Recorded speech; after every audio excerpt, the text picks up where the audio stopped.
Nah, kalau sudah dipahami konsepnya seperti ini, maka tolong yakini betul ya. Kita harus kenali dulu diri kita. Jangan-jangan sudah puluhan tahun jadi manusia, nggak kenal dirinya sendiri. Karena tidak tahu siapa dirinya, nggak paham fungsi hidupnya. Nggak tahu mata untuk apa, tangan untuk apa, kaki untuk apa. Padahal sudah puluhan tahun hidup dia.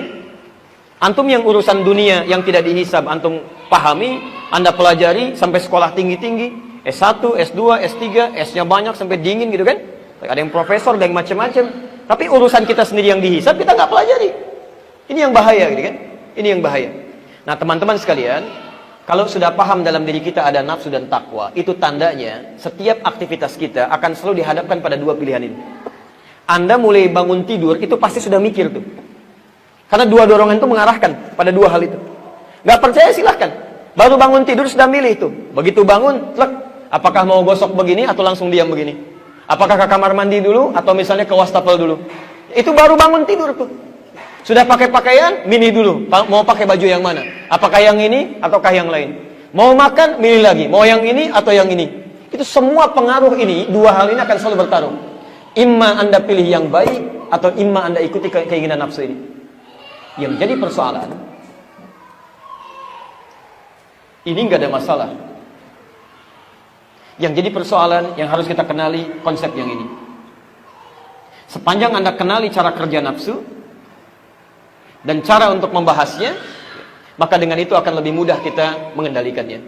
Sekarang kita mulai kenali bagaimana cara kerja nafsu menurut Al-Quran dan kenapa dia diciptakan. Kita bisa katakan begini, ya Allah, kenapa engkau tidak ciptakan kami dengan takwa saja? Seperti malaikat misalnya gitu kan? Kan kalau ada nafsu kita punya potensi salah. Kalau begitu Allah ciptakan kami untuk berbuat salah dong. Bagaimana cara menjawabnya? Kita lihat uraian Al-Quran. Sebetulnya gampang ya, kalau diciptakan takwa saja, kenapa harus saya ciptakan kamu, gitu kan? Cukup aja malaikat, kamu nggak usah hidup ya. Tapi kita lihat nanti apa perbedaan manusia dengan malaikat. Saya hapus ini boleh? Alhamdulillah. Tenang aja ya, saya udah 2 kali kesini, alhamdulillah. Ya, sudah datang sendiri, terangin sendiri, tulis sendiri, saya hapus sendiri, ya masya Allah. Antum lihat aja lah. Alhamdulillah. Baik. Pertama, teruskan ayatnya. Quran surah 91 masih di ayat 7 sampai 10. Ya, sekarang lihat ayat 8 sampai dengan 10-nya. Ayat 9 ya, maaf ya. Ini sudah. Ini sudah. Wa nafsin wa ma sawwaha fa alhamaha fujuraha wa taqwaha. Ketemu di situ. Sekarang lihat ayat 9-nya. Bagaimana cara kita memosisikan nafsu? Perhatikan. Fa'alhamaha fujuraha wa taqwaha qad aflaha man zakkaha. Ini poinnya. Ini cara kita memosisikan nafsu. Qad aflaha. Jadi man zakkaha. Ini poinnya. 1. Kalimatnya menggunakan kata falah. Aflah dari kata falah. Artinya tenang, bahagia, sukses, nyaman. Jadi, tenang, bahagia,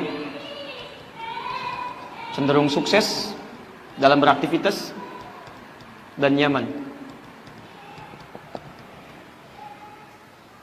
Fokus.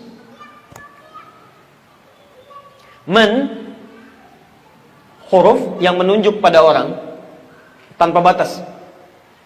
Jadi baik laki-laki, perempuan, besar, kecil, tua, muda, itu masuk kategori man sini.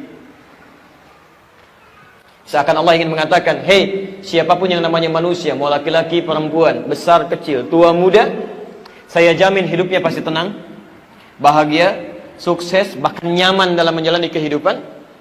Zakkaha, ini diterjemahkan di mushaf yang bisa menyucikan nafasnya, jiwanya. Masih ingat di nafas tadi ada apa saja? 1 ada takwa, yang kedua hujur, masih ingat ya? Saya mau tanya sama ibu deh bu ya. Sebentar. Kalau ibu mencuci pakaian,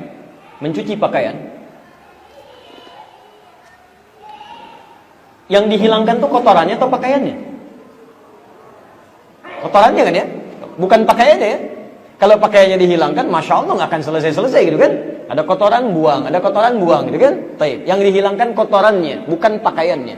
Perhatikan, Allah seakan ingin memberikan gambaran pada kita. Saat Allah menciptakan nafsu itu, bukan ingin menjadikan manusia menjadi kotor, bukan.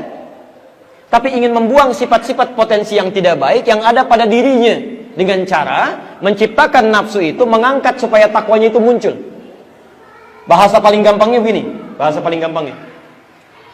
saat Allah ciptakan takwa, ini ada sifat baik, saya turunkan, saya hapus sebentar.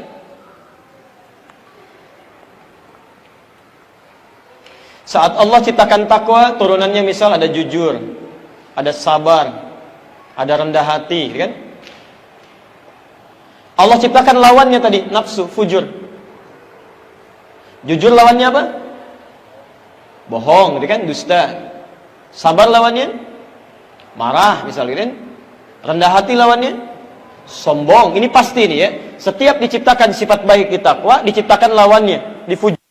Selalu begini. Jadi ketika Anda diarahkan pada kejujuran, sisi lain mengajak pada kebohongan. Ketika Anda dilatih untuk sabar, yang lain melatih Anda untuk marah, meminta Anda untuk marah. Paham sampai sini? Nah, perhatikan kalimat Qur'annya. Qad aflaha man zakkaha. Kata Allah, saya ciptakan sifat-sifat ini bukan ingin menjadikan Anda jelek, bukan. Saya ciptakan sifat bohong bukan ingin menjadikan Anda pembohong, bukan. Bukan menjadikan Anda pemarah, bukan. Bukan menjadikan Anda sombong, tidak. Tapi untuk melatih yang baik-baik ini supaya muncul. Zakkaha, cuci sifat jelek-jelek yang ada pada diri manusia, potensi nafsu tadi. Yang ini saya ciptakan untuk melatih yang takwanya supaya muncul, bukan ingin menjadikan Anda jelek. Dicuci yang jelek ini supaya tampil pakaiannya bagus. Bohong diciptakan untuk menguji supaya yang jujur itu muncul. Sebab kalau bohong nggak diciptakan, bagaimana ketahuan jujur? Kalau tidak ada sifat marah, nggak akan diketahui sabar, Pak. Silahkan, bagaimana Anda bisa menguji kesabaran kalau nggak diciptakan marah? Kalau tidak ada sombong, nggak akan ketahuan rendah hati. Karena itu saat Allah menciptakan sombong di nafsu, bukan ingin menjadikan nafsunya kotor, bukan. Tapi supaya dicuci yang kotornya, muncul sifat baiknya. Sombong diciptakan untuk melatih sifat rendah hati di takwa supaya muncul. Katalis kalau dalam bahasa kimia. Jadi mohon maaf, rumus cepatnya kata Quran, qad aflaha, akan tenang kehidupan seseorang, nyaman dia, sukses dalam beraktivitas, damai hidupnya, zakkaha, jika dalam kesehariannya saat dihadapkan pada hal yang tidak baik itu, dia bisa mencucinya dengan mendatangkan lawannya. Misal, ini agak rumit sedikit ya, saya sederhanakan supaya mudah dipahami. Fokus sebentar. Saya ambil satu ya, marah misalnya. Lawannya apa? Sabar. Lihat rumusnya. Allah tidak menciptakan marah kecuali untuk melatih supaya sabar muncul. Caranya supaya hidup Anda tenang, nafsu ini bisa ditekan, salah satu caranya, lihat rumusnya, cara kerjanya ya. Cara kerjanya, setiap muncul marah, kata Quran, cepat cari lawannya untuk dimunculkan. Pahami oleh kita bahwa marah itu diciptakan bukan ingin menjadikan dia pemarah, tapi supaya melatih sifat sabar di saya muncul. Di setiap muncul yang jelek-jelek, cepat cari lawannya. Sucikan itu dengan sikap baik kita, itu poinnya. Suami pulang ke rumah Bu ya, misal